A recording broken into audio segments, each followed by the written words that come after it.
This is one of the more fun and enjoyable processes, to be honest with you. And it's also one of those that I get asked quite a bit about, painting tires. I actually start with a process that's the opposite of what most model builders tend to employ with rubber painting. And they start with the black and they go light. I tend to go light and go dark with this process. I start with the light base, kind of embeds the dust and the dirt into the rubber first. And then what I'm going to use is a super classic, easy for anybody, any skill set to acquire dry brushing technique to build up the grays and the darks and into the blacks on top of that. And then just kind of, I'll start with a demo real quick on this AB41. This is classic Italeri 35th scale vinyl. It's nothing special, so that should reinforce to you that you can use this on any type of tire that you come across, whether it's a kit tire or aftermarket. The process is as described. It's dry brushing. So I start with my lighter tones first, get the brush kind of set. The first few passes are relatively important as you kind of get yourself in the mode and you get kind of warmed up, and you're adding your scuffs and your scrapes to this tire. The reason you start light is you want to build up age. Like all the weathering, light to dark is going to be the most powerful of formulas for you to really manipulate and tune as you go for each project, and tires are no different. Get those lighter scuffs in there first, and those will be your older marks into the rubber. I used a variation of warm and cool grays for this purpose, and I prefer acrylic paints because I'm going to follow up with the oil paints and the weathering to finalize each tire as I go, and it's a very reliable and safe process for the material. Acrylic paints won't break down the vinyls as we have with past processes with enamels and stuff like this. So putting down an acrylic in this manner is going to be the way to play, particularly the rubbers and vinyls that you come across. Resin is pretty impervious, that's not a big deal, but this has got a primer and acrylic paint on it, so it's going to hold up pretty well over time. It shouldn't crack. That said, all I'm doing right now is basically just, once I kind of get the flow going here, you want to dry brush the colors in such a way that it gives it kind of a rolling, scratchy, scruffy look, and obviously we have plenty of references outside to look at. What I'm trying to do is just simply take the little bristles, hit the high spots, but I move my brush in kind of a manner that is to replicate the real world, so to speak. So you can come in with kind of circular motions, you can come in with kind of linear motions from the center out to the edge. You can use a tapping, stippling motion to kind of build up opacity of the darker color as you go. You can see how that's how I build up that kind of sidewall bulge. And you'd be surprised how a little bit of paint will give a very undefined tire like this Italeri one a lot of life, relatively easily, very quickly, and with superb in-scale results. The little bristles of the brush are great for 35th and 48th in particular. You can even do this in 72nd scale, and in any kind of tire. It doesn't matter if it's aircraft or vehicle tires, it works all the same. But the principle here is really you want to get that lighter tone embedded into the rubber first. That's the whole purpose here. And then pull out your darks as you go layer by layer.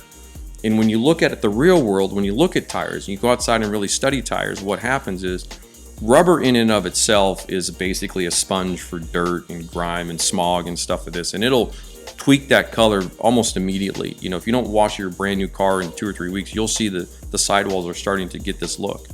Well, each time something hits that rubber or bumps into it or as it moves, it's going to pull up that darker tone underneath, and that's what we're trying to replicate here. It's easier to do it in a light to dark scenario. So start with the tan one, like switching up to the Kraz wheel here, which is a trumpeter rubber tire. I mean, that is bone stock out of that kit. But it is also nicely detailed. There's a lot of surface detail to work with, and same as I did on the AB41 demo, is just really slowly just build up the lighter tones, move it into the darker tones, and just continue to work the shapes and the age of the vehicle.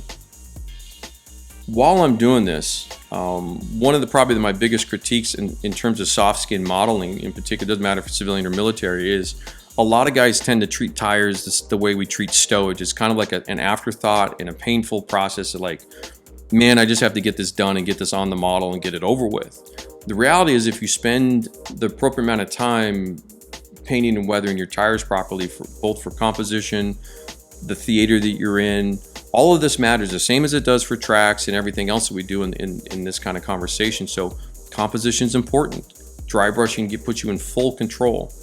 And I wanted to do some other things with this particular tire here, that it doesn't have that flex sidewall. It's not as detailed as its resin aftermarket counterparts, but with some paint, some highs and some lows in between the lighter grays and the darker blacks, you can create kind of that warped rubber sidewall look with paint and fool the eye almost, without any kind of problem. So that's what's going on during this entire live stream, is I'm explaining this to people. Most of the people in the chat are like, wait, this is the opposite to how I've been told how to paint tires. And yes, it is. But what I find is that when you apply the darks in this manner over a lighter base like this, as you can see here, it's 2 vinyl rubber tires and a resin replacement tire. It's highly effective.